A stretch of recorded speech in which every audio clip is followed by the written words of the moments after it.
7 अक्टूबर 2023 को हमास के हमले से शुरू हुई जंग को इजरायल ने अपने लगातार हमलों से और खूंखार बना दिया। एक के बाद एक हमले कर इजरायली बलों ने गाजा और आसपास के इलाकों में भयंकर तबाही मचाई। इसी के साथ ही जंग में इजरायल के खिलाफ कई प्रॉक्सी गुटों ने जंग छेड़ दी, जिसके फिलिस्तीन के प्रतिरोधी गुट के हमले, लाल सागर से हूतियों का हमला और उत्तरी इजरायल के इलाकों पर हिजबुल्लाह के लगातार अटैक ने पूरे मिडिल ईस्ट को जंगी मैदान में तब्दील कर दिया।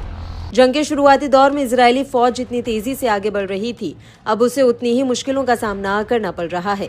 इस जंग में जितना इजरायली फौज ने इन संगठनों के लीडर्स और कमांडरों को ढेर किया, उससे उसकी दुश्मनी इस्लामिक देशों से बढ़ती ही चली गई। फिर चाहे वो ईरान हो या फिर इराक, दोनों ही देश अब इजरायल से सीधे तौर पर जंग में सामने से हमला कर रहे हैं। इसी कड़ी में एक ऐसी खबर सामने आई है जिसने इजरायल की टेंशन को बढ़ा दिया है। दरअसल इराक में इस्लामिक प्रतिरोध ने ड्रोन का उपयोग करके कब्जे वाले सीरियाई गोलान में एक महत्वपूर्ण इजरायली साइट को निशाना बनाते हुए एक अभियान चलाया। इसके बाद रात भर 3 अन्य अभियान चलाए गए और उनमें से एक में इराक में इस्लामिक प्रतिरोध ने कब्जे वाले फिलिस्तीन के दक्षिण में एक सैन्य स्थल को निशाना बनाते हुए ड्रोन हमला करने की घोषणा कर दी। 2 अन्य अलग अलग अभियानों में इराक में इस्लामिक प्रतिरोध ने यह भी बताया कि उसने कब्जे वाले क्षेत्रों के उत्तर में महत्वपूर्ण लक्ष्यों के खिलाफ ड्रोन हमले किए हैं। बाद में दिन में प्रतिरोध समूह ने अपने 5वें अभियान की घोषणा की, जिसमें कहा गया कि उसके लड़ाकों ने कब्जे वाले गोलान में एक महत्वपूर्ण लक्ष्य को निशाना बनाया। प्रतिरोध के बयानों के मुताबिक अभियान कब्जे के खिलाफ उनके चल रहे प्रतिरोध और फिलिस्तीन और लेबनान के लोगों के साथ एकजुटता के साथ साथ बच्चों, महिलाओं, बुजुर्गों सहित नागरिकों के खिलाफ कब्जे वाले बलों द्वारा किए गए नरसंहारों के जवाब में है। साथ ही प्रतिरोध ने पुष्टि की कि फिलिस्तीन और लेबनान पर चल रहे युद्ध के बीच वह दुश्मन के गढ़ों के खिलाफ अभियान बढ़ाना जारी रखेगा।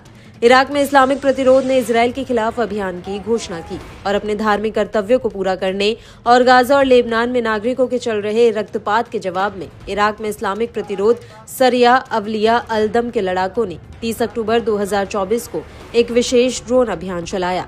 इस हमले ने कब्जे वाले फिलिस्तीन के भीतर जॉर्डन घाटी में एक महत्वपूर्ण स्थल को निशाना बनाया।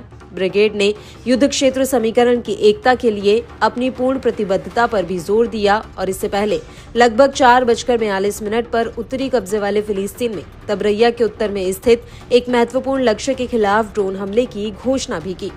उधर इराक में इस्लामिक प्रतिरोध ने सुबह 4:08 पर उत्तरी कब्जे वाले फिलिस्तीन को निशाना बनाकर किए गए एक अभियान की जिम्मेदारी भी ली है। अपने बयान में इराक में इस्लामिक प्रतिरोध ने इजरायल के कब्जे का विरोध करने में अपने रुख की पुष्टि की और फिलिस्तीन और लेबनान के साथ एकजुटता को दर्शाया।